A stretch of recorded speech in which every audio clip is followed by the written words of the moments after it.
It's hard these days to speak positively of Rockstar. While I do have my share of fond memories in every single one of their titles, from Grand Theft Auto 3 all the way through the Red Dead Redemption series, and of course Max Payne, it's unfortunate to say that Rockstar isn't the company they once were. Their intentions are not where they used to be. Their announcements are not cherished as they once were. Nope. Instead, they're gatherings, held by the company that continues to unite its fans. Just the common factor is no longer praise and celebration, but rather hate, anger, sarcasm, and disappointment. Disappointment in the name that once held the highest regard even outside of gaming. A name that continues to be shit on and ran through the mud whenever given the opportunity, mainly because they give their fans so much fuel to add to that fire. But you know what's crazy?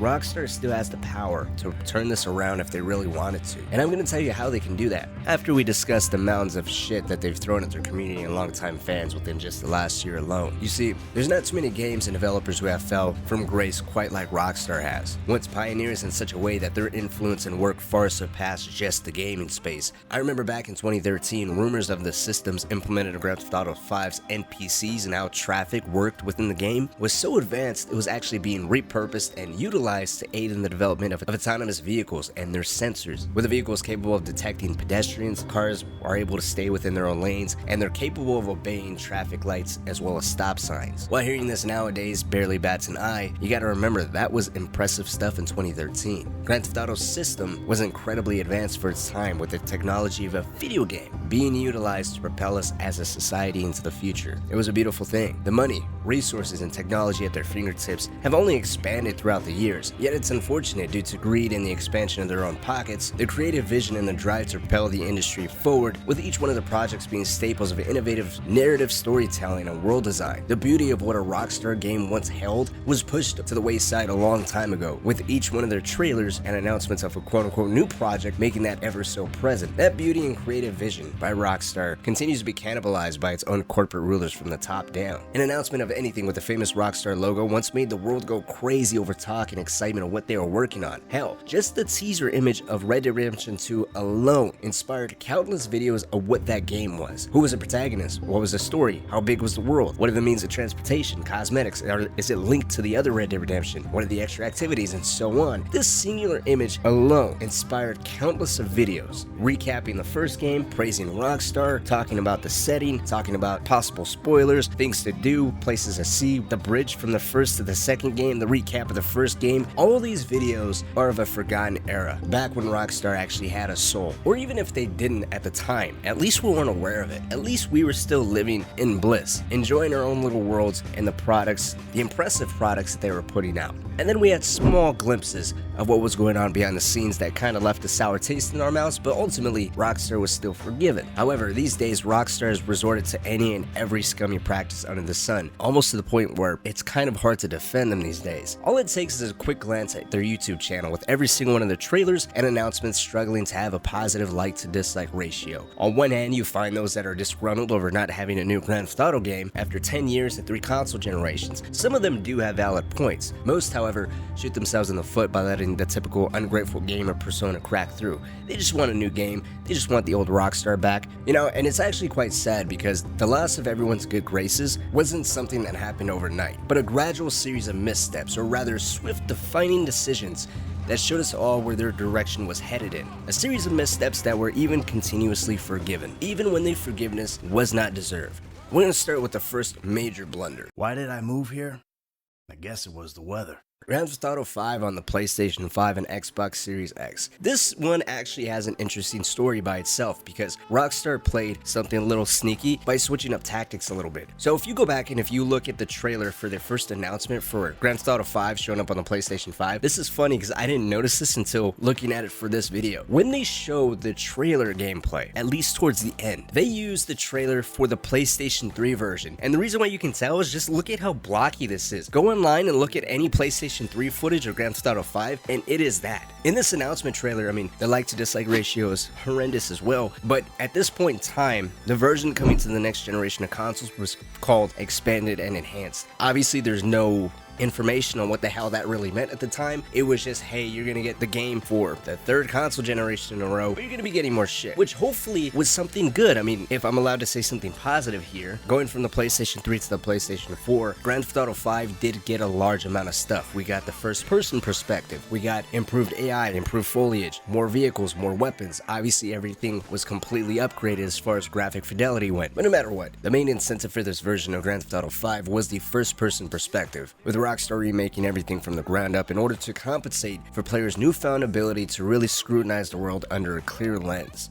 Rockstar redid every single animation, with special attention being paid to weapons and the reloading. They made sure vehicles now had fully textured interiors with working speed dials and radios, and this perspective of Grand Theft Auto by itself really provided an entirely new experience. Grand Theft Auto was never as immersive as this version was because now you can view the world and your actions through your own protagonist's eyes, boosting Grand Theft Auto to a level never before experienced, and with how alive and detailed the sandboxes Rockstar already created helped make this feel like a true next-gen level experience for the PlayStation 4 and Xbox One era, separating itself from the predecessors. And if we look back at this first announcement trailer, there was some type of hope being held out that there was something as significant as a first-person perspective on the PlayStation 4 version, or maybe something even bigger, because now Rockstar had to make up for the extra time and console generation that Grand Theft Auto 5 lived through in order to justify the price tag. Enhanced and Expanded now really needed to be just that. Unfortunately, as we all know, that was not the case at all. Even after Rockstar delayed this version for almost a full year and a half, there was no additional content whatsoever. And when the official announcement trailer for it sharing their release date came out, the expanded and enhanced brand of this version was now completely removed. It was simply Grand Theft Auto 5 for the next generation of consoles, no longer claiming it was enhanced or expanded. The hope many had of getting a treat similar to the first-person perspective was completely gone. While we'll never really find out whether if Rockstar had plans to really follow through with the expanded and enhanced name that the game had, it's hard to accurately even say what the wait for the extra year was for this version, since it really doesn't add anything new outside the game running at a stable 60 FPS and some visual enhancements. Now don't get me wrong, the stable frame rate is impressive and very much appreciated. I'm just saying it's hard to justify the time period from the first teaser trailer to the announcement trailer, a time period of a full year and 2 months, with an additional 6 months between this trailer and the official launch date, which was March 15th, 2022. And if we're talking about a brand new game, you can argue that you got to be a little bit more lenient with that time frame. However, we're talking about a game that's been out for about 8 years at this point, and it was already upgraded for a previous console generation plus the PC port. All I'm saying is that entire time frame, almost 2 years, doesn't make that much sense until you take a step back and look at the entire time frame across Rockstar as a whole. And then you actually notice Rockstar's biggest fuck up happened right in the middle of these two dates.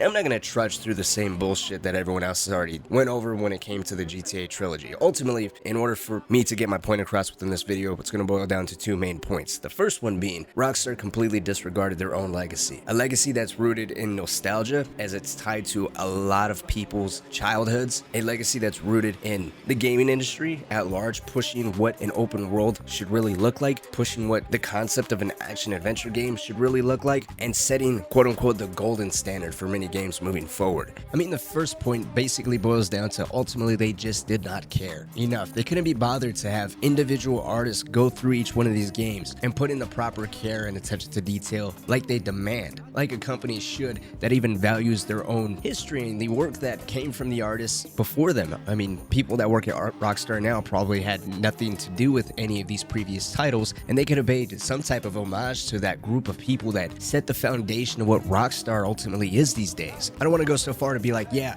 where you're at now was built off the backs of those that came before you, but ultimately it still boils down to that. They just didn't care. They didn't give enough of a fuck for people's childhoods, for that nostalgia, or even the artists that came before it. The second point being, ultimately, they just wanted their money to look right. They wanted that fiscal year to look nice, with the GTA trilogy releasing in November and then Grand Theft Auto 5 for the next generation of consoles releasing in March. Only 4 months separating those two. And Grand Theft Auto 5 by itself sells millions of copies, and Rockstar had to anticipate a decent to high number of sales. Hence why you could potentially throw in 3 games versus just 1 or even 2, because 3 ultimately looks better. And just seeing how they handled Grand Theft Auto 5 for the next generation of consoles, and then of course the GTA trilogy, it brings into question the quality of Grand Theft Auto 6 on some level. Because as I was saying at the beginning of the video, the incentive for Rockstar has completely changed. Grand Theft Auto 6 can completely dwarf anything that came before it, and can put everything after it to shame, similar to what Red Dead Redemption 2 does now. Grand Theft Auto 6 can be more than just a staple. If Rockstar really wanted it to be, they could, by all means, blow this game completely out of the water if they really wanted to. I mean, right now there's rumors going around that they're going to be incorporating AI into the NPCs, that way you get as much of a natural, lifelike reaction out of them as you possibly can. But obviously those are just rumors. However, if that is true, then that's that level of innovation that Rockstar games were previously known for that they can continue with. However, just a reflection of the GTA trilogy and even where they're going with GTA Online and GTA 5, they're really not committed to investing in themselves anymore. Speaking of GTA Online, I mean, look at all these trailers. Every single one is hit with a massive dislike to like ratio, and that is a mixture of Rockstar seemingly taking items out of the game and then putting them back in via an update and locking stuff that was previously accessible for everyone behind an additional paywall. Well, the catalyst seemed to be the remasters of GTA 5. The GTA trilogy exacerbated everything exponentially, creating this snowball effect, and it's like Rockstar continuously said, well, since you guys hate us anyway, you can eat shit. And of course this culminates in what happened recently. So just the other day, actually the beginning of this week, after many rumors circulating that Rockstar was remastering the original Red Dead Redemption and even working on GTA 4 behind the scenes, both of which later came out as being put on the back burner so that way Rockstar can move all of their resources to focus on GTA 6, quote unquote. Recently, the rumors of at least Red Dead Redemption being remastered for the next generation of consoles resurfaced because the game got a new rating in Korea, particularly for the PlayStation 4. With that leak, it obviously initiated the hype train yet again, because Red Dead Redemption is over 10 years old. The only way to really properly play the game is if you have it on Xbox, and then through Xbox's backwards compatibility, you can play it that way. Originally, it was also on PlayStation Plus's streaming service, and then it was removed, getting people even more excited that the possibility of Red Dead Redemption Remastered was a real thing. Well, fast forward to a couple days ago, earlier this week, Rockstar officially announced that it was true. Seemingly, it's not an official remaster, but rather a port. A port specifically for the Nintendo Switch and the PlayStation 4, meaning that PC can still not play this game. There was never ever an official release for PC, and obviously the only way to really properly play it on Xbox is still through backwards compatibility. And this port has a $50 buy-in price. So it's specifically only for 2 platforms. There was no visual upgrades, there's no boosted frame rate. At least I couldn't find anything in the details that said anything about that. There's no PC port, so their accessibility is still incredibly low by today's standards. So ultimately, just this port confirms the same thing that Rockstar showed with the GTA trilogy, and that's that they're not even willing to invest in themselves. If Red Dead Redemption got their remaster within Red Dead Redemption 2's graphic engine and got that level of upscaling, that level of detail, I guarantee you, even if they came out and said, hey, this is just going to be an exclusive for PlayStation 5 specifically, so they cut out PlayStation 4 entirely, so you're limiting a core audience. They could have used that as a tester. All right, let's see how much this game can really generate. We put in this much revenue, we put in this much time, effort, resources. We're obviously not going to get that much back. However, if it looks this good on just PlayStation, in 6 months to a year time, we can let it go to PC and even Xbox. Still a little scummy, but at least you're testing the water, and on some level you're giving the game the time, affection, love, and care that it properly deserves. And ultimately, that's all Rockstar has to do to flip this all around. If they came out and gave the trilogy the type of love, care, and affection that it properly deserves, trust me, I know a lot of people will be pissed off that they're gonna do that and remaster the game again. But for a lot of people, it at least shows the effort now, that they're willing to put in the time and the resources to make the games worth people's time and money. And that's all they really have to do, even with this Red Dead Redemption fiasco, as much of a slap in the face that it also is, because